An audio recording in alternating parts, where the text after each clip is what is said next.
Assalamualaikum, salam sejahtera. Ini video yang keempat. Welcome to video 4. Okay, simbol-simbol yang kamu tahu dalam ketaksamaan adalah lebih daripada, kurang daripada, lebih, sama dengan,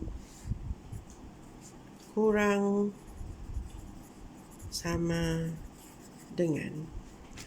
Okay, hari ini kita nak melorek kali ini sebenarnya kita nak melorek rantau. Melorek maksudnya melorek kawasan pada graf.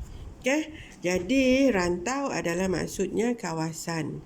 Okay, kalaunya lebih, jadi rantaunya adalah sama ada di atas ataupun di kanan. Nanti kita lihat graf. Kalaunya kurang, di bawah ataupun di kiri. Okey, ini kalau lebih sama atas dengan ni. Sama atas atau kanan, dan kalaunya kurang sama bawah atau kiri. Okey, garisnya kalaunya tidak ada sama dengan, kalaunya lebih dengan kurang, maka garisnya adalah garis sempang ataupun garis putus-putus. Kalau kurang pun sama, garis sempang yang digunakan. Kalaunya ada sama dengan, kalau simbolnya ada sama dengan, maka kita guna garis penuh. Kalau yang ada sama dengan pun guna garis penuh. Okey? Jadi kamu kena ingat, kalau menggunakan simbol ini garis sempang, kalau menggunakan simbol ini garis penuh. Okay, lihat pada gambar rajah ini. Okay, lihat. Okay, diberi garis ini adalah Y sama dengan MX tambah C. Kenapa menggunakan garis sempang? Sebab persamaannya adalah, lihat ini adalah Y lebih besar MX tambah C. Okay, jadi rantaunya adalah di atas ni. Sebabnya lebih besar. Okey, jadinya berada di atas dan tidak ada sama dengan, maka garisnya garis putus-putus. Okey, rantau yang di bawah pula, rantau yang di bawah adalah Y kurang MX tambah C. Okey? Okey, lihat ni. Ini adalah garis penuh. Ini adalah garis penuh. Bilanya garis penuh, yang rantau di atas adalah mewakili Y lebih besar atau sama dengan MX tambah C. Okay?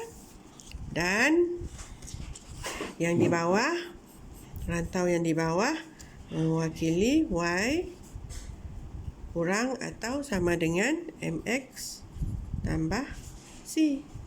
Okey? Kalaunya bawah kurang, kalaunya atas lebih.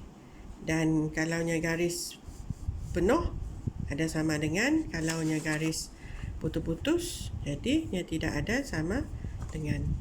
Okey, yang dimaksudkan kiri dan kanan. Yang dimaksudkan kiri dan kanan, cuba lihat ni. Okey, apa yang dimaksudkan dengan ni? Lihat ni. Garis ini adalah bukannya Y sama dengan MX tambah C ya, sebabnya ada kecerunannya, tidak ada M. Jadinya ditulis sebagai Y sama dengan H. Y sama dengan H. Kenapa? Tu saya beri awak contoh. Katalah ada koordinat 1, koordinat 2, koordinat negatif 1, negatif 2 dan negatif 3. Okey, kalau ini garis ini adalah garis Y sama dengan 2. Kalau garis ini adalah Y sama dengan negatif 3. Hanya ada Y sama dengan MX tambah C. Sebabnya tidak ada kecerunan. Jadinya dikenali sebagai ini Y. Kalaunya di sini sekalipun, setengah hajat sekalipun adalah sebabnya memintas y y negatif 1. Jadi y sama dengan negatif 1. Sebab ialah gambar hajat ini diwakilkan sebagai y sama dengan h. Ini kan h. Jadi y sama dengan h. Maka yang dimasukkan di atas adalah ni.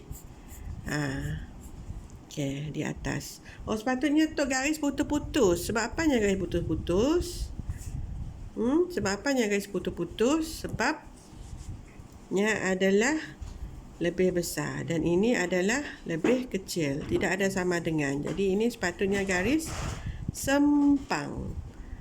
Garis sempang ataupun garis putus-putus. Yang di bawahnya mewakili y kurang daripada h.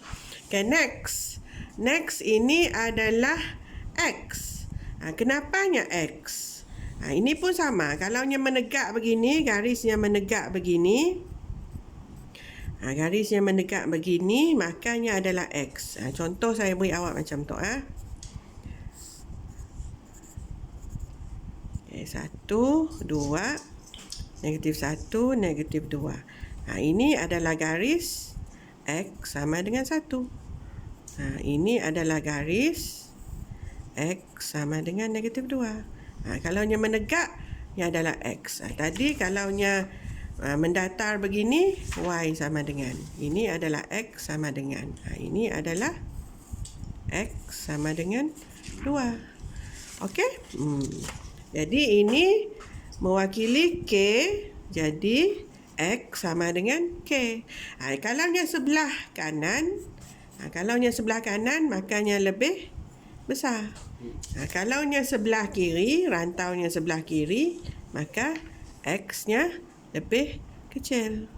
Lebih kecil daripada k. Okey? Kenapanya garis putus-putus? Sebabnya adalah tidak ada sama dengan. Yang simbol lebih ataupun kurang sahaja. Okey? Kita ke soalan. Dulu. Soalan ini saya ambil daripada buku teks Praktis Kendiri 6.1C. Nombor 1, lorek rantau yang mewakili ketaksamaan yang diberi. Okay, lihat. Ini adalah lebih kecil. Garis dah disediakan untuk awak. Garis putus-putus ni. Kenapanya garis putus-putus? Ini y sama dengan negatif 2 lah. Y sama dengan negatif 2. Sebabnya memintas negatif 2. Jadi, kalaunya lebih kecil, jadinya bawah. Beginilah lorekannya. Yang lebih kecil jadinya di bawah. Okey. Dan kenanya putus-putus sebab simbolnya tidak ada sama dengan. Okey, ini pula pun sama garis sempang ataupun garis putus-putus sama. Kalaunya menunjukkan kecil, jadi lorekannya di bawah. Next. Ini. Okey, y lebih besar. Pun sama juga garis putus-putus. Sebab apa garis putus-putus? Ni tidak ada sama dengan. Jadi garisnya lebih besar, maka rantaunya berada pada atas. Ini lebih besar dan ada sama dengan. Bila lebih besar ada sama dengan, tengok pada garis. Garisnya garis penuh, betul? Garis penuh, dan bilanya lebih besar, makanya di atas. Okey?